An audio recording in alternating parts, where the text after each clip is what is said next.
하나님이 정말 계십니다.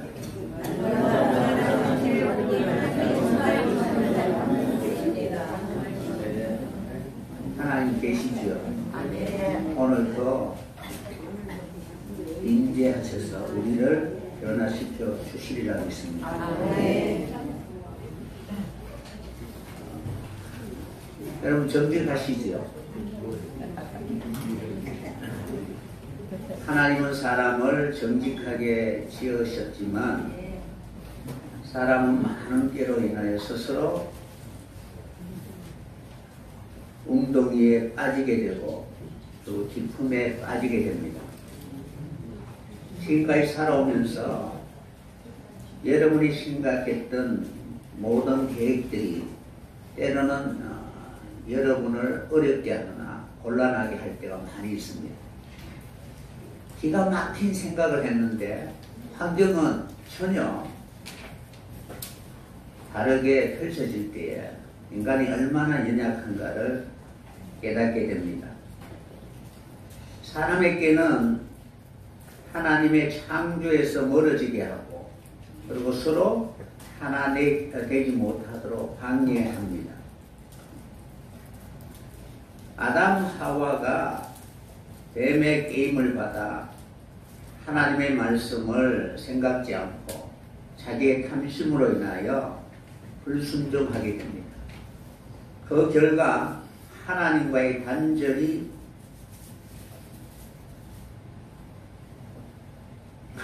그 단절이 이루어지게 되고 그 단절로 인하여 연쇄적으로 하늘과의 그 관계가 끊어지게 되고 온 세상은 서로가 원수가 되어가고 있는 것입니다. 심지어 부부를 만나는 것도 전생에 원수가 만났다라고 할 정도로 온 세상은 여러분을 도와줄 수 있는 그런 사람이 없습니다. 자식도 품 안의 자식이라고 자기 생각이 들어가는 순간 부부의 모든 것을 다 빼앗아가려고 하는 철저히 바로 외투입니다. 왜 그럴까? 이는 사람이 깨로 살아가기 때문에 그렇습니다. 여러분들이 어떻게 되기를 바란다면 여러분의 생각이 아니라 성경에 기록되어 있는 수많은 선지자들이 하나님을 통하여 우리에게 해답을 주신 그 말씀을 가지고 살아야 되는데 거기에는 전혀 관심이 없고 누가 내 생각을 잘못되었다고 말한다면 오히려 그 사람을 원망하게 되는 자기 본의적인 그런 모습으로 살아가고 있습니다. 철저히 자기 소리에 귀를 기울이고 있는 것입니다. 그러니까 세상의 모든 소리에는 귀를 닫아버리고 철저히 자기 소리만 고집하며 살아가는 것이 사람입니다. 성경은 사람의 소리를 세상 소리요, 애굽의 소리요, 뱀의 소리다라고 이렇게 기록되어 있습니다. 뱀의 소리는 마지막 계시록에 많은 물 위에 앉아있는 음녀의 소리로서 물 아래에 있는 모든 인생들을 바로 지배하고 있는 것입니다. 그러므로 그 입으로 강같이 물이 흘러나와 자기의 말을 듣지 않으면 다 떠내려가게 하는 사망의 물결입니다. 우리가 지금 가고 있는 것이 어디냐 하면 사망을 향하여 가고 있습니다. 여러분들은 살아가고 있다고 생각하지만 그러나 사망을 향하여 달려가고 있습니다. 그러므로 철저히 사람의 생각은 바다 깊은 곳에 빠져 결국에는 하나님을 만나지 못하게 되면은 사망으로 들어갈 수밖에 없는 그런 허망한 인생입니다. 오늘 8절의 말씀 보시면은 이스라엘은 지금 모든 죄악 가운데 있는 것입니다. 8절 한번 따라해 보도록 하겠습니다. 그가 이스라엘을 그의 모든 죄악에서 구속하시리로다. 그러니까 죄로 인하여 죽을 수밖에 없는 그들을 하나님 구속하기 위하여 여러 가지 환경과 상황을 통하여 하나님의 성전에 나오게 하신 것입니다. 여러분 마음대로 생각대로 다 이루어지게 되면은 교회와는 점점 멀어지게 됩니다. 그래도 내 인생이 내 마음대로 잘 안 되니까 왜 그럴까 고민하면서 하나님을 만나기를 간절히 원하는 마음으로 교회에 나오는 것입니다. 그런 과정을 거쳐서 이제는 내 영혼이 거룩해지기를 간절히 원하는 마음으로 하나님을 만나기를 소원하게 됩니다. 지금 이스라엘은 모든 죄악의 기품에 빠져 있는 상태입니다. 자신이 지금 기품에 있다라는 사실을 알았을 때에 나를 구원하여 주소서라고 하나님 앞에 간절히 기도할 수가 있습니다. 지금 영혼의 상태가 깊은 죄악의 물속에 빠져 있는 상태입니다. 그대로 내버려 두면 점점 더 깊은 수렁에 들어가게 되고 온통 빛을 볼 수 없는 흑암뿐입니다. 어디로 가야 할지 무엇을 해야 할지 모르는 상황에서 그저 죽음만 기다릴 수밖에 없는 그러한 처지입니다. 그러니까 영혼의 상태가 그러하다는 사실입니다. 여러분들이 지금 계속 살아가면 영혼이 점점 하나님 앞에 가까이 갈 수 있을까? 결코 갈 수가 없습니다. 왜냐하면 그것을 가로막는 것이 사단의 영이기 때문에 그렇습니다.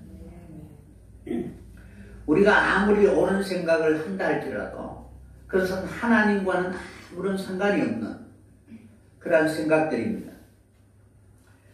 그래서 우리는 오직 하나님이 찾아오셔야만이 우리의 영혼에 그러한 나아가는 그 길이 무엇인가를 발견할 수 있고 빛이 무엇인가를 알고 그리고 소망을 가지고 하나님을 바랄 수 있는 것입니다. 여러분들 거지에게 무엇을 바라겠습니까? 적선해 줘야 되고 그를 서건히 여겨야 되잖아요. 그런데 내가 지금 무엇을 의지하고 있는가를 정확하게 모른다는 사실입니다. 그러니까 겉은 번들이하면서 속에는 우리의 모든 것을 빼앗아 가려고 위장하여서 다가오는 그 사단에게 속아 마치 내가 바라는 모든 것을 다 이루어질 것처럼 착각하게 만듭니다. 그러나 우리에게는 아무것도 줄 수 없는 그런 허망한 존재라는 사실입니다. 그러므로 하나님을 만나야만이 우리가 바라고 원하는 것을 다 이룰 수가 있습니다. 그래서 시인은 하나님이 찾아오시는 그 성전이 그만큼 절박하고 간절할 수밖에 없는 이유가 바로 거기에 있었던 것입니다. 과연 하나님이 찾아오시면 자신이 생각할 때 내가 지금까지 살아온 인생을 되돌아보았을 때 과연 내 기도에 대하여 하나님이 응답해 주실까 하는 그런 두려움이 있을 것입니다. 정말 여러분들이 죄인이 하나님 앞에 서면은 하나님의 공률의 마음이 없다면 그 즉시 죽을 수밖에 없는 인생입니다. 우리가 성전에 나와서 죄의 모습을 그대로 품고 하나님 나를 받아 주옵소서라는 그런 마음으로 하나님이 임재하기를 원한다면 과연 하나님이 우리에 오셔서 그냥 받아주실까 아니면 심판하실까? 그 하나님 앞에 두렵지 않는 마음으로 어떻게 설 수 있겠느냐라는 것입니다. 지금까지 살아오면서 우리의 삶을 되돌아보면은 하나님의 말씀에 순종하지 않고 거역하고 배반하고 대적한 자신의 모습밖에 없습니다. 여러분이 스스로 여러분 자신에 대해서 한번 살펴보세요. 만약에 내가 내 자신을 봤을 때 구원받을 만한 그런 조건이 있을까요? 내가 기도하는 것도 하나님이 기도할 마음을 불어넣어 주셔서 기도하는 것이지 그렇지 않으면 그저 먹고 마시는 이방인처럼 내 소욕을 위해서 기도할 수밖에 없는 인생입니다. 내가 내 자신을 봐도 내 삶의 모든 모습은 결코 하나님의 나라를 유업으로 받을 수 있는 합당한 자격이 없는데도 불구하고 하나님이 찾아오시면 나를 구원해 줄 것이라는 그러한 확신을 어떻게 우리가 가질 수가 있겠습니까? 그러니까 다른 사람은 다 하나님의 심판을 받을 수밖에 없지만 나만은 아니다라는 자기 본인적인 그런 생각으로 우리가 신앙생활하고 있지 않는가 되돌아봐야 되는 것입니다. 그러니까 여러분들 주변을 다 살펴보면은 누가 제일 의로운 사람 같아요? 내만한 사람이 없잖아요. 안 그래요? 나는 정말 못난 사람이다라고 말은 그렇게 하지만 마음속에는 그래도 나는 너보다 낫다라는 생각을 가지고 있습니다. 그래서 그런 마음으로 다른 사람은 다 바로 채찍에 맞아도 나는 하나님 사랑해 주실 것이다 라고 그런 생각으로 살아가고 있는 것입니다. 하나님에 대하여 오해하였고 하나님이 하시는 일을 거절하였고 하나님이 어떻게 그러한 일을 내게 하라고 하실 수가 있을까라는 이거는 하나님의 뜻이 아닌가 봐 라고 스스로 거부하고 외면하였던 우리의 모습입니다. 여러분들 교회 안 나오면은 하나님이 내 심정을 이해해 주시겠다라고 생각하시죠. 다른 사람이 안 나오면은 어떻게 하나님 그렇게 사랑했는데 교회 안 나올 수가 있어. 그런데 내가 안 나오면은 그럴 수밖에 없는 그 환경과 상황을 하나님 다 이해해 주시겠지라고 이렇게 생각합니다.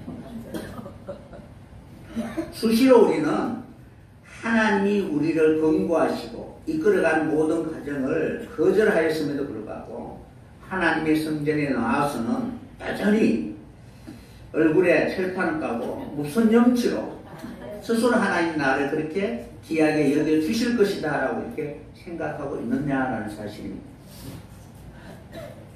스스로 자기의 깨에 빠지게 되고 그 기쁨이 오히려 하나님이 나를 구원해 주시는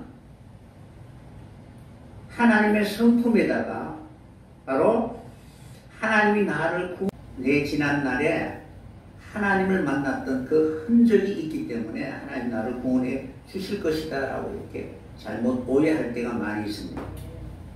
그러함에도 불구하고 하나님은 인생이 아니시기 때문에 인자신 그 하나님 앞에 무릎 꿇고 회개하면 더 이상 죄악의 물결이 그를 떠내려 가지 않도록 보호해 주시는 것입니다. 그래서 물결이 한번 일렁이면 영혼이 흔들려 사망에 들어갈 수밖에 없는 그러한 자들에게 하나님은 평안케 하시는 능력으로 우리의 영혼을 잠잠케 해 주시게 될 것입니다. 중요한 것은 회개라는 사실입니다. 하나님의 성전에서 가장 먼저 해야 할 일이 회개의 심령이 되어야 하는 것입니다. 회개하지 않으면 결코 하나님은 우리로 하여금 그 영혼의 수많은 그러한 사상들이 우리의 영혼 속에 밀고 들어올 때도 결코 하나님은 내가 누구다라고 말하여도 인생에 거부하기 때문에 강권적으로 하지는 않는다는 사실입니다. 하나님은 한 사람 한 사람의 그 마음속에 믿음을 보십니다. 내가 받아들이지 않으면 하나님은 강제적으로 밀고 들어와서 이렇게 하라고 하나님 그렇게 하시지는 않는다는 사실입니다. 여러 가지 환경과 상황을 통하여 이 일의 시작이 왜 이루어졌고 그리고 그 나중은 어떻게 되는가를 하나님은 다 보여주시고 결코 인생을 의지하지 않고 하나님만 의지할 수 있는 그러한 자유의 의지가 회복되기를 바라고 계시는 것입니다. 그러므로 우리는 하나님의 성전에서 하나님 앞에 간절히 기도하는 그러한 회개의 심령이 되었을 때 회개한 그 영혼 속에 자신에게 일어나는 모든 일들이 하나님이 구원을 위하여 지금 준비하고 있다는 사실을 우리에게 보여주시게 될 것입니다. 그러니까 어떤 일이든 하나님의 그 구속에 들어갈 수 있는 그런 하나님과 관계를 맺을 수 있는 기회였다는 사실입니다. 이것은 아니고 이것은 기다라는 것이 아니라 모든 일들이 하나님의 구속을 위하여 하나님이 우리에게 주신 기회라는 사실입니다. 그래서 성전에서 더 이상 자신의 생각으로 살아가기를 고집하는 것이 아니라 어찌하든지 자신의 생각을 내려놓고 하나님 앞에 의지하고자 하는 그런 마음을 하나님은 예배를 통하여 보시고 그리고 그들에게 구원의 손길을 내밀어 주시는 것입니다. 인생의 마지막 막다른 그 끝 기쁨에 들어가게 되었을 때 이제 한 걸음만 더 들어가면 영원히 돌아올 수 없는 그 사망으로 들어갈 수밖에 없는 인생입니다. 여러분들 지금 시간이 많이 남아있는 것처럼 생각되잖아요. 그러나 그것을 멈추게 할 수 있는 사람이 누구이겠느냐는 것입니다. 그러니까 여러분이 멈추게 할 수가 있습니까? 이게 하나님이 찾아오셔서 우리의 발걸음을 돌이켜 주셔야만이 하나님의 나라를 향하여 갈 수가 있습니다. 여러분은 지금 기쁨에 있는지 아니면 높음에 있는지 어디 있는지 여러분 스스로 진단할 수가 있겠느냐라는 사실입니다. 인생의 마지막 그 끝자락에서 자신은 알 수 없지만 지금까지 살아오면서 하나님의 성전에 예배를 드릴 때에 가물가물하지만 어느 순간 내 영혼 속에 남겨주신 하나님의 그 흔적으로 인하여 그래도 여전히 하나님의 이름을 부르고 그리고 인생의 그 끝자락에서 하나님을 향하여 간절히 부르질 수 있는 그러한 증거가 되게 될 것입니다. 하나님이 내 영혼 속에 찾아오셔서 만져주신 그 흔적은 누가 지울 수가 있겠습니까? 결코 지울 수가 없지요. 마치 신랑과 신부가 만나서 바로 결혼하고 신방에 들어가서 한 몸이 되는 것처럼 하나님이 찾아오셔서 내 영혼 속에 남겨주신 그 흔적은 누가 지울 수 있겠느냐라는 사실입니다. 그 흔적이 없으면 언제든지 떠날 수밖에 없는 것입니다.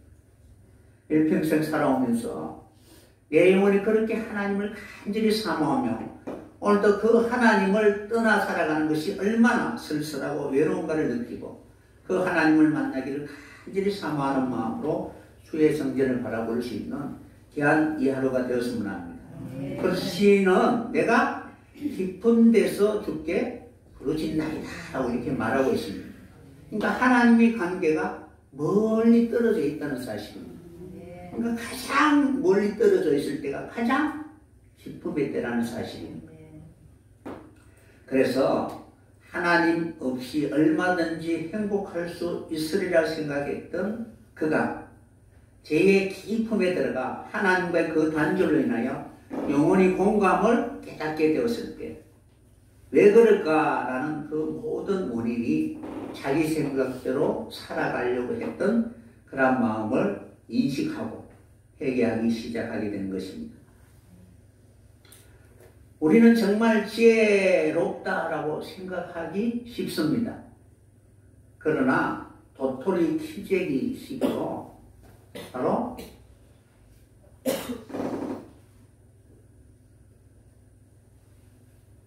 이 세상에 있는 모든 인생은 사망 아래에 있는 통일한 그런 존재라는 사실입니다. 그래서 이 기쁨은 자기가 스스로 만든 기쁨입니다.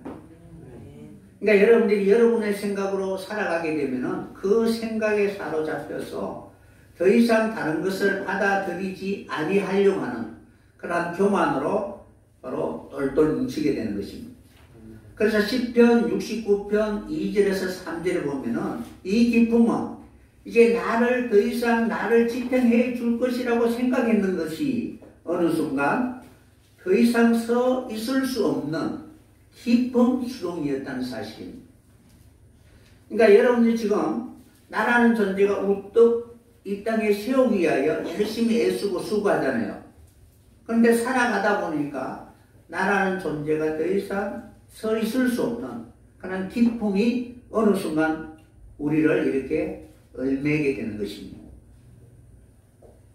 그때 아무리 부러지져도 어느 누구도 내 소리에 귀를 기울이지 않고 점점 바로 인생의 그 마지막을 외로움으로 바로 점점 잊혀져 가게 되는 것입니다. 그러니까 인간의 욕심이 많이 소유하게 되면은 나중에는 점점 주변에 아무도 없다는 사실입니다. 그러니까 소유하게 하기 위하여 하나님 주신 것이 아니라 많이 베풀고 나눠 주시기 위하여 하나님 주셨다는 사실입니다. 이 지구는 극과 극으로 이렇게 나눠져 있잖아. 그러니까 부한 사람은 한없이 부하고 가난한 사람은 며칠 만에 한 끼를 먹을까 말까 할 정도로 극히 가난한 이런 양극화 시대라는 사실입니다. 여러분, 양식이 부족해서 그런 것이 아니라 너무 한쪽으로 많이 가져가니까 다른 한쪽은 바로 양식이 없어서 그런 것이 아니라 소유의 많고 적음에 따라서 빈곤하게 되는 것입니다.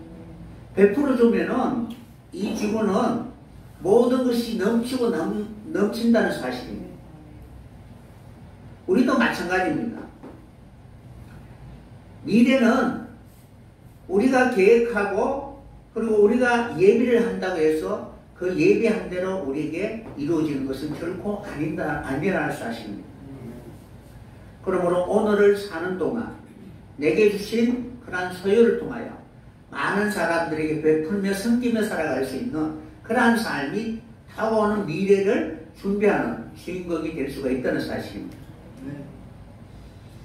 그래서 결국 인간의 욕심이 그렇게 기품에 빠지게 되고 결국에는 자기 자신 외에 아무것도 없는 그런 마지막 인생의 그런 비참한 그런 상태에 들어가게 되고 그리고 마지막 사망에 들어가게 만드는 것입니다.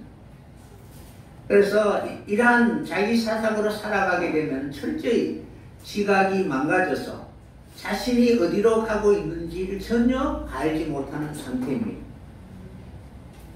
그래서 그 기쁨에 대하여 성경은 여러 히브리 단어를 사용하고 있습니다. 그러니까 성경에 기쁨이라는 단어가 창세기 1장 2절부터 계시록까지 계속 나오는데 똑같은 단어를 사용하고 있지는 않습니다. 히브리 원어는 여러 가지 단어를 사용하는데 그 뜻이 조금씩 다 다릅니다. 창세기 1장 2절에 나오는 흑암이 기쁨 위에 있고 라는 여기에서 기쁨은 태움입니다. 태움. 이는 바다 깊은 곳, 소울 또는 지하에 물을 공급하는, 그러니까 물을 공급하는 공급처다라는 그런 의미로서 기쁨, 태움이라는 단어를 사용했습니다. 이 내용은 시편 135편 6절에도 여호와께서 무릇 기뻐하시는 일을 천지와 바다와 모든 기쁨에서 행하셨다라고 이렇게 기록되어 있습니다. 그러니까 하나님께서 기뻐하시는 일을 하늘에서도 행하셨고 땅에서도 행하셨고 바다에서도 행하셨고 모든 깊은 데서도 행하셨다라고 이렇게 기록되어 있습니다. 그러니까 하나님의 기쁨을 통하여 하나님이 기뻐하시는 그 일을 나타내기 위하여 하나님이 준비하고 있다는 사실입니다. 여기서 사용된 단어가 태움이고 오늘 본문에 기록되어 있는 시편 130편에 기록되어 있는 이 기쁨은 아마크라는 단어를 사용해요. 태움이라는 단어하고 전혀 달라요.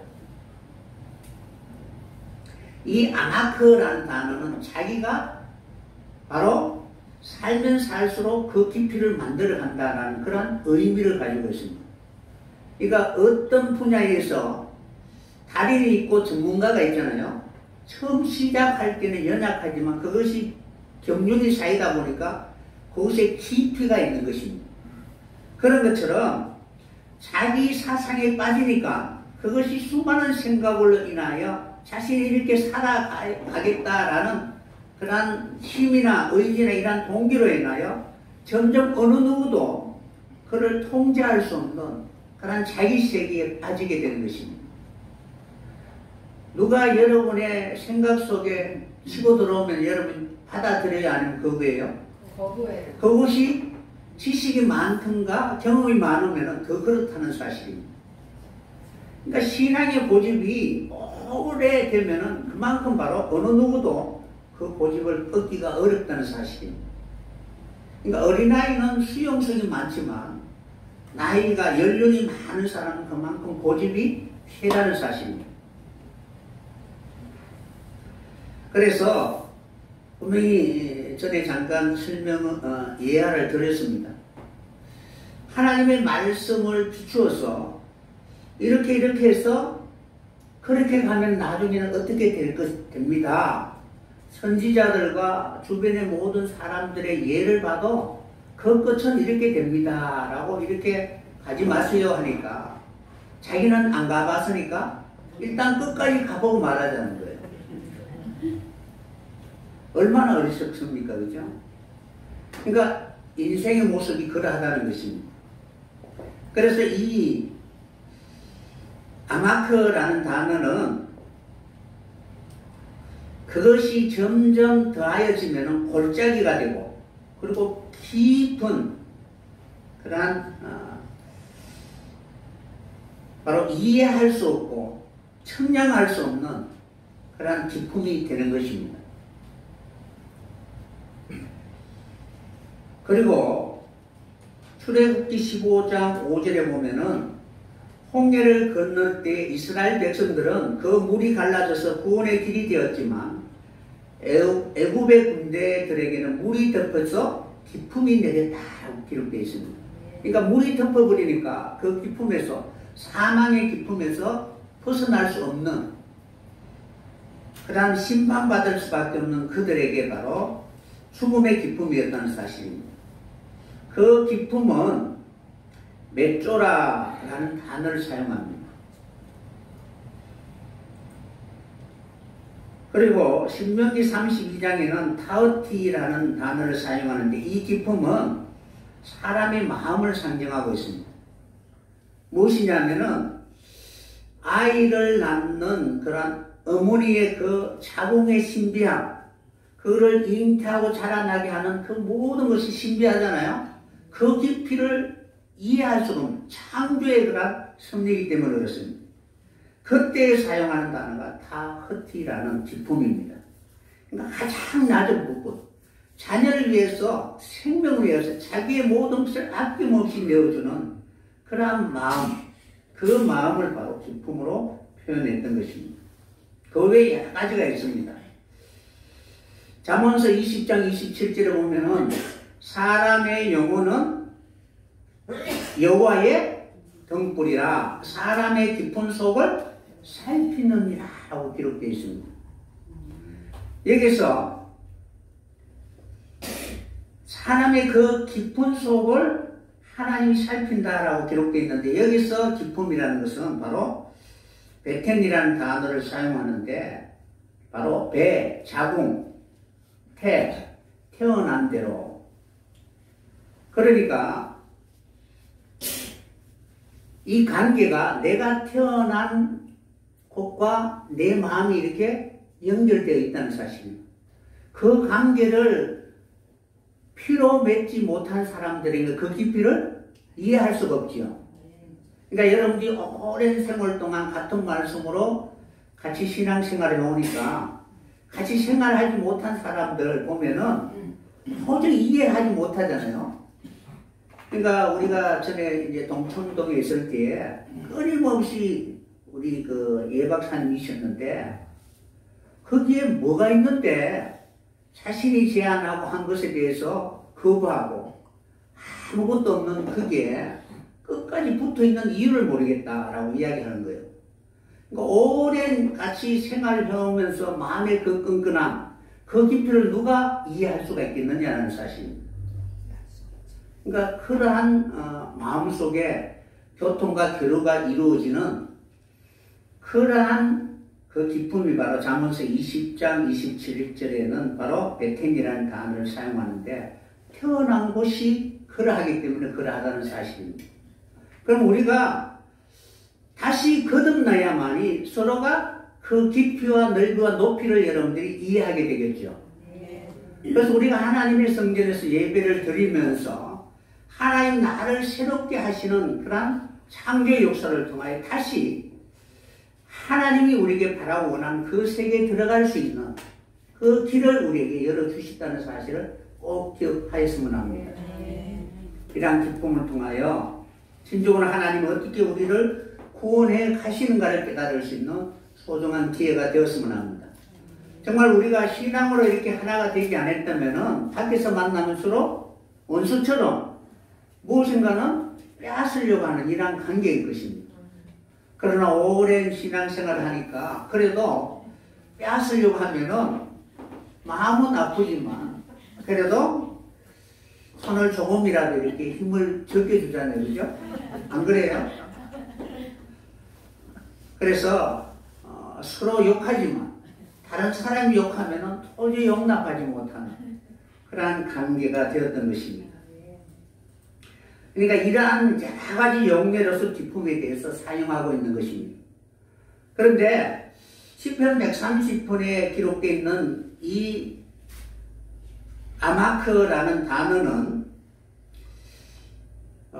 시인이 스스로 만든 기쁨이라는 사실입니다.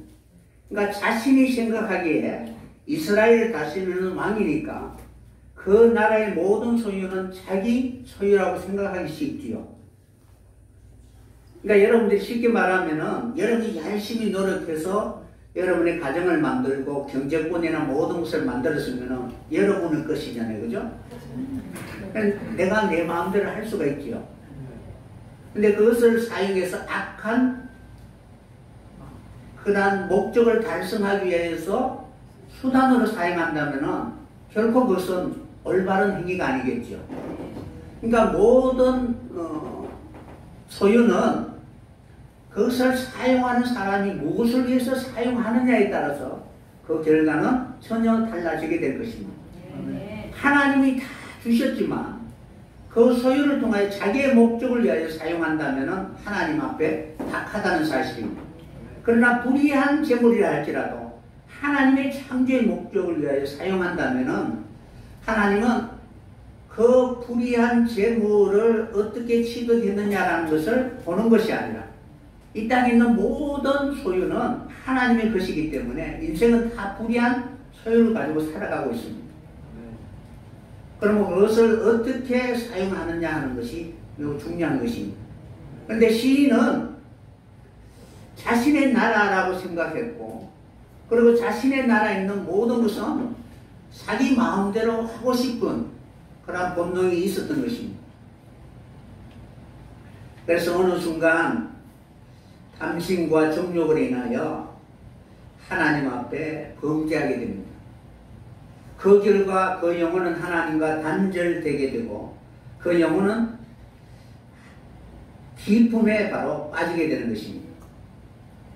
왜 이럴까? 그는 전혀 이해하지 못했습니다. 선지자 나단이 와서 그 죄를 지적하기 전까지는 그는 정말 정치를 잘하고 있었다고 생각합니다.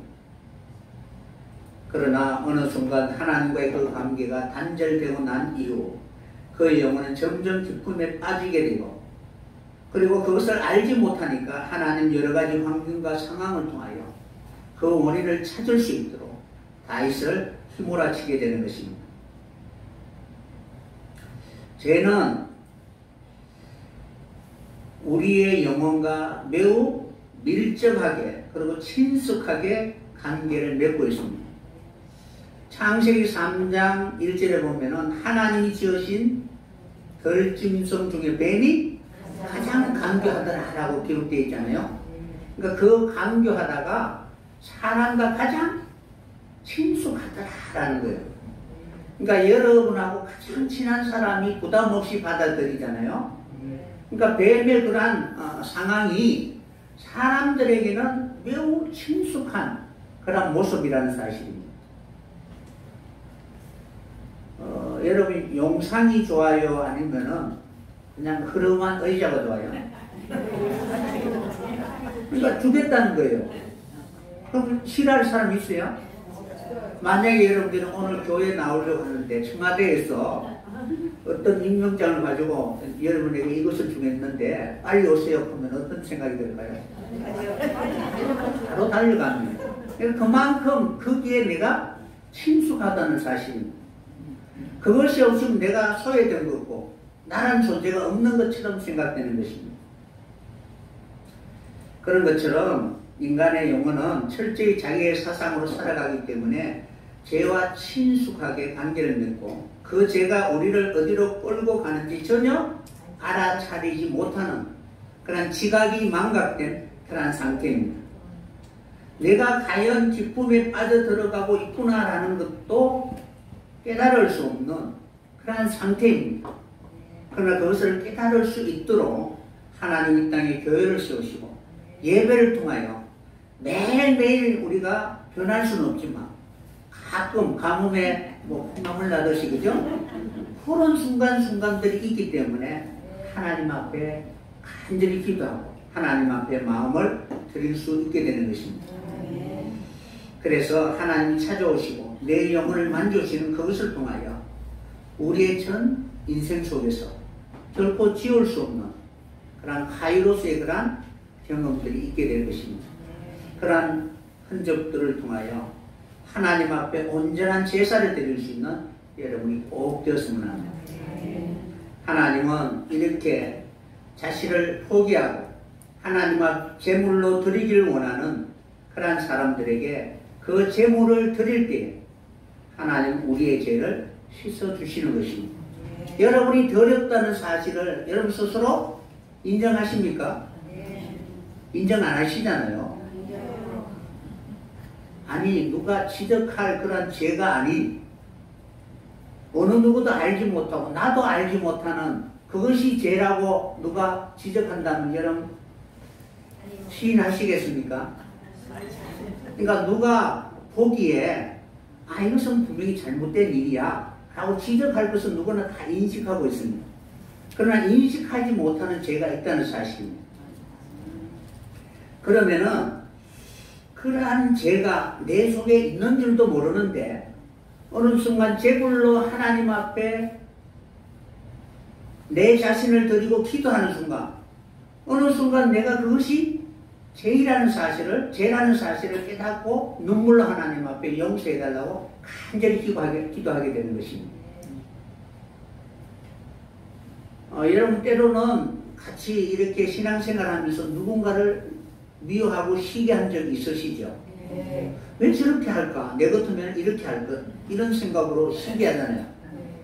그런데 그것이 죄라고 생각하지 않았는데 어느 순간 하나님 앞에 간절히 예배드리는 그러한 그 시간에 하나님이 우리 속에 찾아오셔서 우리의 죄를 드러내게 할 때에 그것이 내게 치명적인 그런 허물과 죄라는 사실을 깨닫고 하나님 앞에 눈물로 간절히 기도하게 되는 것입니다.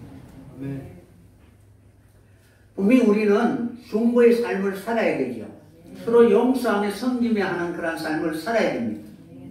그런데 내가 좋아하는 사람은 잘 섬기고 내가 정말 싫어하는 사람은 보기도 싫을 때가 많이 있잖아요. 그죠? 그럼 그것이 죄라고 생각하지 않죠. 누군가가 나를 내보다 다른 사람이 더 할 수가 있겠지라고 그렇게 생각하기 쉽다는 사실입니다. 그래서 내가 전혀 죄라고 인식하지 못했던 그것이 어느 순간 예배를 통하여 하나님 앞에 간절히 회개의 눈물을 흘릴 때 어느 순간 나도 모르는 순간 내 속에 있는 그 죄가 몸에서 빠져나가게 되는 것을 느끼게 된다는 사실입니다. 그러므로 예배를 통하여 나를 하나님 앞에 드림과 그리고 하나님이 나를 사용하셔서 하나님의 나라를 위하여 충성하리라는 그런 마음으로 그 예배 시간에 하나님의 마음에 합하게 되었을 때 하나님 우리 속에 있는 그 죄를 빼내주시고 하나님의 그 사역을 할 수 있도록 역사하시는 것입니다. 그러니까 단 한 번에 깨끗하게 씻겨지는 것이 아니라 오늘 가고 내일 가고 계속 하면서 어느 순간 내 영혼이 점점 깨끗해져 가는 것입니다. 그러므로 아마크라는 이 단어가 그 깊이는 우리는 알 수 없지만, 내가 만든 것이었지만, 그러나 하나님의 성전에서 하나님을 향하여 간절한 마음으로 이제는 내 생각대로 살기를 바라는 것이 아니라 하나님의 뜻대로 살기를 간절히 원하는 그러한 마음이 많으면 많을수록 우리는 점점 하나님의 그 뜻에 가까이 가게 되고 그리고 깨끗해지게 되는 것입니다. 그래서 이 아마크라는 단어는 깊다라는 단어인데 사역으로 깊어지다라는 뜻입니다. 그러니까 조금 전에 여러분에게 설명을 해드린 것처럼 많은 시행착오를 겪다 보니까 어느 순간 그 분야의 전문가가 되어가는 것입니다. 그래서 교회의 모든 사람들은 각 분야의 전문가가 되어야 한다는 것입니다. 그러니까 실수도 있고 허물이 있을 수가 있습니다. 그러나 그것은 과정이라는 사실입니다.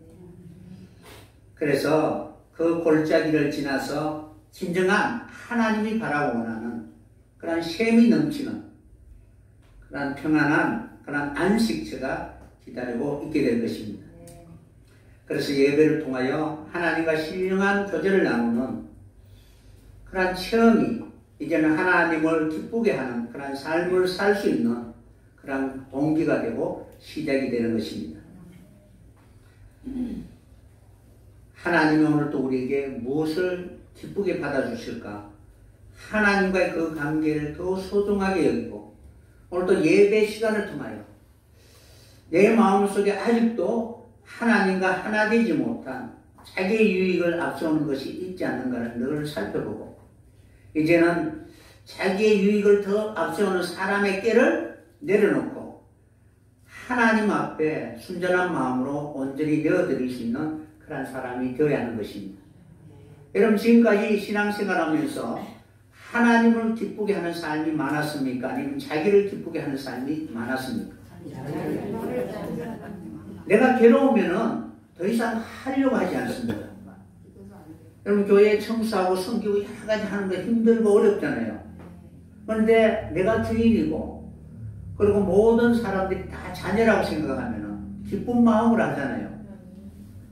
아직까지 거리가 있고 그리고 한 지체고 한 형제라는 그러한 마음보다는 내 유익을 먼저 생각하는 그런 본성을 가지고 있습니다. 그래서 오히려 하나님의 이름을 부르지만 그러나 자기가 좋아하는 우상을 만들어 놓고 하나님 거기에 축복해지기를 원하고 있는 것입니다. 하나님 내 꿈은 이것입니다. 세상에서 꿈은 버렸지만은 신앙 안에서 내가 바라고 원하는 꿈은 이것입니다. 이 꿈을 내가 꿀 테니까 하나님 축복해 주시옵소서라고 마치 내가 무엇인가를 만들어 놓고 그 기존에 하나님 축복해 주기를 원하고 있는 것입니다. 그러니까 자기 우상을 만들어 놓고 있다는 사실입니다. 그것을 하나님이 이루어주지 않으면 하나님이 왜 바로 내 소망이 하나님의 뜻인데 이루어주지 않습니까? 라고 원망하고 불평하기 쉽다는 사실입니다. 그런데 십자가라는 것은 자기가 싫어하는 것을 해야 됩니다. 목사님도 말씀하셨지만 무엇인가는 선택해야 할 그러한 갈림길에 있을 때 무엇을 선택해야 된다고 했습니까? 좋은 쪽이 아니라 싫어하는 쪽을 택하라고 했습니다. 이런 것처럼 우리는 자기 좋아하는 것을 바로 이루기보다는 하나님의 교회에서 자기를 부인할 수 있는 그런 모습으로 살아가야 되는 것입니다. 그래서 성전에서 용서하고 섬기고 이러한 삶을 통하여 진정한 예수님이 죽으시고 화평을 이루신 하나님의 나라가 세워질 수 있는 그 일에 최선을 다할 수 있는 여러분이 꼭 되었으면 합니다. 성전을 더럽히기보다는 이 성전이 진정으로 예수님이 죽으시고 부활하신 성전이 될 수 있도록 자기를 사랑하기보다는 남을 위하여 아낌없이 내어줄 수 있는 그러한 십자가의 그러한 증거가 있는 하나님의 성전이 되어야 할 것입니다. 그래서 그 기쁨에서 시인이 부르짖는 것은 자기의 생각을 바로 마르게 해달라는 것입니다. 하나님이 마르라 라고 명령하시기 전에는 결국 그 생각을 마르게 할 수 있는 능력이 없다는 사실입니다. 오랜 세월 동안 그것이 나의 삶의 터가 됐고 내 삶의 그런 능력이 되었고 그리고 내 삶의 그런 힘이 되었던 것입니다. 그런데 어느 순간 그것을 버리라고 할 때에 수많은 그런 고민과 고민이 스쳐 지나가지만 그러나 지금까지 내가 살아온 모든 삶을 보면은 아무리 내가 그것을 이룬다 할지라도 내 영혼은 여전히 혼관 상태라는 사실을 기억하고 그것을 다 내려놓고 이제는 자기의 생각이 마르기를 간절히 원하는 마음으로 하나님 앞에 부르짖고 이제 성령의 역사요 수많은 영혼들에게 생수를 공급할 수 있는 그러한 사람들이 되었으면 합니다. 부모는 자녀가 기쁘면 행복합니다. 자녀가 고통스러우면 부모도 고통스러웁니다. 하나님의 사람들은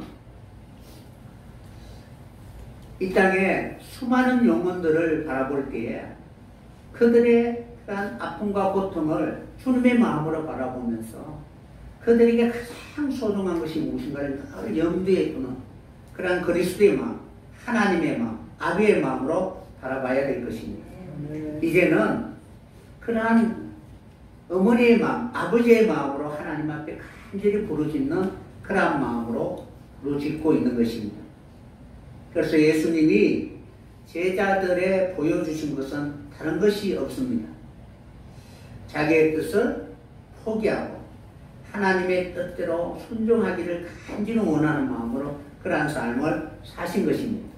46년 동안 지었던 성전을 무너뜨리고 사흘 동안 일으키는 부활의 성전을 위하여 그가 3년 동안 간절히 바로 하라고 원하는 그 소망이 무엇인가를 제자들에게 보여주셨습니다. 그는 육체에 계실 때 죽음에서 능히 구원하실 이에게 심한 통곡과 눈물로 간절히 소원을 올렸고 그의 경외하심으로 인하여 하나님 앞에 들으심을 받은 것입니다. 3년 동안 간절히 기도한 것은 내 뜻을 버리는 일이었습니다. 그 뜻을 버리지 못하면 그는 사망의 문 앞에 있다는 사실을 분명히 나중에는 돌이킬 수 없을 때는 어느 누구도 그를 바로 유래해 줄 자가 없습니다. 그러나 내 것을 포기하고 하나님의 뜻대로 살고자 간절히 원하면 하나님의 능력의 손이 나타나서 우리를 위로해 주시고 그리고 하나님의 세계로 우리를 이끌어가게 될 것입니다. 그래서 아들이시라도 받으신 고난으로 순종함을 배워서 온전하게 되었은즉 다같이 자기를 순종하는 모든 자에게 영원한 구원의 근원이 되시고 그러니까 구원이 어떻게 시작되는가를 보여주셨다는 사실입니다. 그래서 우리가 주님을 그대로 본받아 그러한 삶을 살면은 구원의 풍성한 구식이 우리에게 넘치도록 하나님이 예비하고 있다는 사실입니다. 그러니까 하나님이 없어서 주시지 않는 것이 아니라 지금 넘치도록 구원받기에 풍성한 하늘의 신령한 자원들이 하나님이 예비하고 있습니다. 우리가 그 길을 걸어가기로 작정하고 한 걸음 한 걸음 걸어가기만 한다면 풍성한 구원의 그런 수단들이 많이 있다는 사실입니다. 그렇게 되면은 이제는 자기 자신을 하나님 앞에 온전히 드릴 수 있는 그런 대제사장이 될 수가 있는 것입니다. 그날에 하나님 여러분을 제사장으로 불러주셨습니다. 인간의 본성은 남을 위하여 대신 자기가 제물이 되어서 희생한다는 것은 불가능합니다. 그러니까 제사장이 그 사역을 감당해야 되잖아요. 근데 여러분이 제사장 되면 어때요? 과연 할 수가 있을까? 그래서 제사장이 되어서 최소한 자기 자신을 위해서 하나님 앞에 그렇게 간구하고 기도할 수 있는 그 길을 하나님이 열어주신 것입니다. 그러니까 제사장의 나라고 여러분이 제사장이 되지 못하면은 그 길이 열리지 않는다는 사실입니다. 그래서 예수님이 멜기세덱의 반차를 통하여 제사장이 되어 거리로 가신 것처럼 우리도 제사장이 되어서 자기를 포기하고 주님이 걸어가신 것처럼 십자가를 지고 거리로 들어갈 수 있는 여러분이 꼭 되었으면 합니다. 그러니까 시인이 기쁨에서 간절히 기도하며 주님을 닮기를 간절히 원했던 것입니다. 왜 하나님이 찾아오셔야만 바로 우리가 구원받을 수 있는지, 바로 시인은 그 성전에서 자신이 어찌할 수 없는, 그러니까 자신이 만든 그 물로 인하여 기쁨에 들어갈 수밖에 없는 그 인생에게 오직 하나님만이 오셔서 자신의 죄를 씻어주시고 길을 열어서 하나님이 계시는 그곳으로 갈 수 있도록 해주시는 분이 하나님 한 분밖에 없다는 사실입니다. 그 하나님이 찾아오기를 간절히 바라야 된다는 사실입니다. 그러면 나를 향하여 계획하고 계신 하나님의 그 계획이 선하심을 깨닫게 되는 것입니다. 하나님은 우리를 향하여 만세 전부터 계획을 세워놓으시고 그 계획을 이룰 수 있도록 지금도 여전히 교회를 통하여 예수 그리스도의 그런 긍휼의 역사, 사랑의 역사가 한 사람 한 사람 가슴 속에 살아 있기를 원하고 계십니다. 그래서 한 걸음 한 걸음 자기 욕심에 미혹되어 죄로 달려가는 자가 아니라 이제는 그 모든 것을 내려놓고 예수님이 걸어가신 그 길을 쫓아 우리의 모든 죄를 깨끗하게 하시고 마지막 하나님 앞에 우리 자신을 온전히 드릴 수 있는 여러분이 되었으면 합니다. 여러분의 죄를 이렇게 하나님 빼내시는 방법은 우리는 알지 못합니다.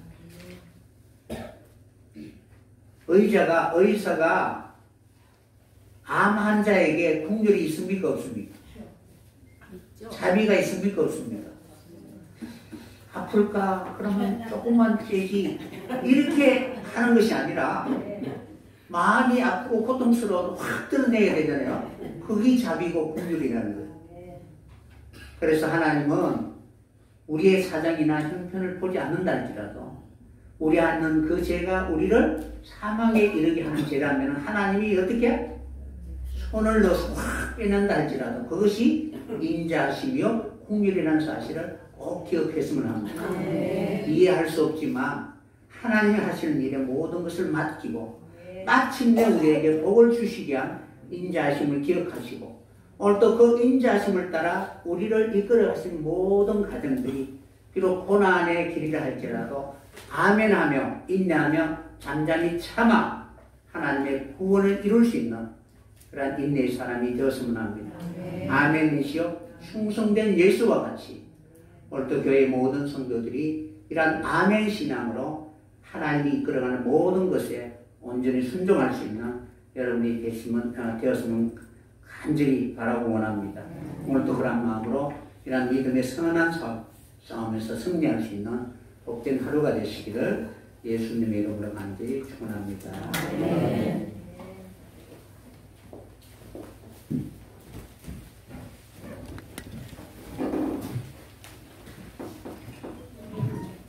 오늘의 설교 제목 인자로 구속하시는 하나님을 찬양하자 하겠습니다. 이 말씀으로 많은 은혜 받으신 줄로 믿습니다. 봉헌 시간입니다. 찬송가 43장입니다.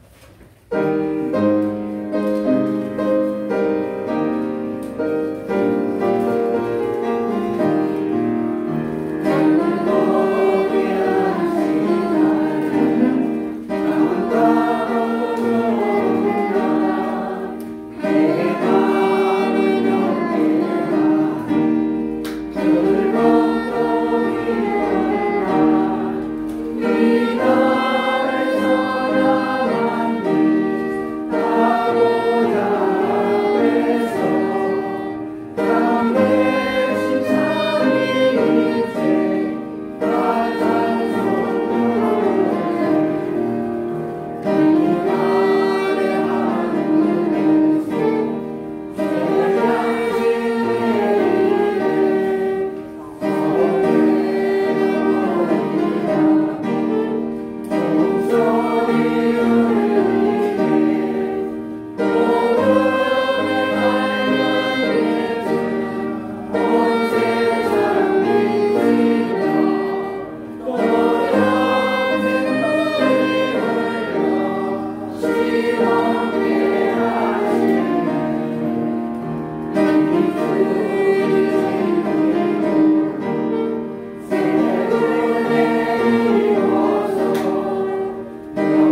함께 주겠습니다.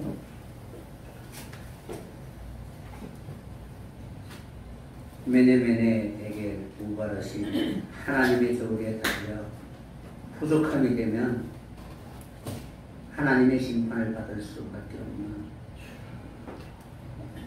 그러한 일들이 우리 앞에 놓여 있습니다. 우리의 삶을 되돌아보면 여전히 구원을 얻기에 너무나 연약한 모습입니다.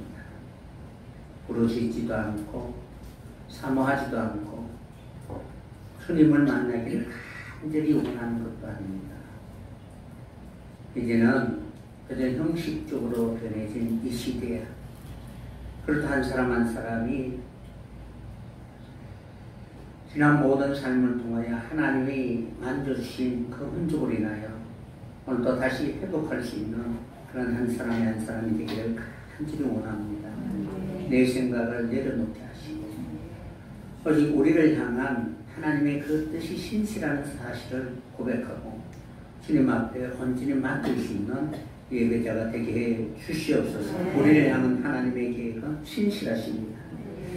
처음이요 나중이요 시작과 끝이요 알파와 오메가이신 하나님께서 내 인생의 주인이심을 고백하고 하나님과 동행할 수 있는 아름다운 영혼이 되게 해 주시옵소서. 그러한 하나님 앞에 감사하는 마음으로 헌물을 드렸습니다. 11조 헌물, 감사헌금, 1천 번제헌금, 구제헌금, 그리고 여전도 헌금, 청교부자 작정헌금, 건축헌금, 여전도 회비를 드렸습니다. 주님 앞에 온전한 예물을 드리기까지 늘 하나님 앞에 예물을 드리고자 하는 그 마음을 하나님 기억하여 주시고 늘 하나님 앞에 감사할 수 있는 그런 심령 되게 해 주시옵소서. 그래서 하나님의 나라의 아름다운 열매가 매일매일 풍성해질 수 있도록 역사하여 주시옵소서. 이 선물이 쓰일 때마다 하나님이 살아계심을 많은 영혼들이 깨달아 하나님의 성전을 바라보게 하시고 그리고 하나님이 강림하시는 저 시온산에서 언약의 백성이 되기에 조금 더 부족함이 없는 성도의 그런 정성과 수고와 땀이 될 수 있도록 역사하여 주시옵소서. 매일매일 그렇게 주님과 동행할 수 있는 소중한 성도의 고백이 되기를 간절히 원하며 오늘도 드린 헌물 위에 하늘의 신령한 자원을 통해 더욱더 하나님 앞에 감사할 수 있는 심령 되게 해 주시옵소서. 이제는 사람을 기쁘게 하는 것이 아니라 하나님을 기쁘게 하는 그런 모습으로 살아갈 수 있는 그런 온전한 하나님의 사람이 다 되게 해 주시옵소서. 하나님 이 시간에 모든 것을 받아 주실 줄 믿사오며 예수님의 이름으로 기도드리사옵나이다. 교회 소식 알려드리겠습니다. 교회 소식은 가지고 계신 비밀목을 참고하시기 바랍니다. 오늘 예배후에 여성교회 원래가 이곳에서 있습니다. 그리고 오늘 식사 후에 당회가 있습니다. 당회 오신 분들은 꼭 참석해 주시기 바랍니다. 이상 교회 소식 말씀드렸습니다. 모두 자리에서 일어나시기 바랍니다.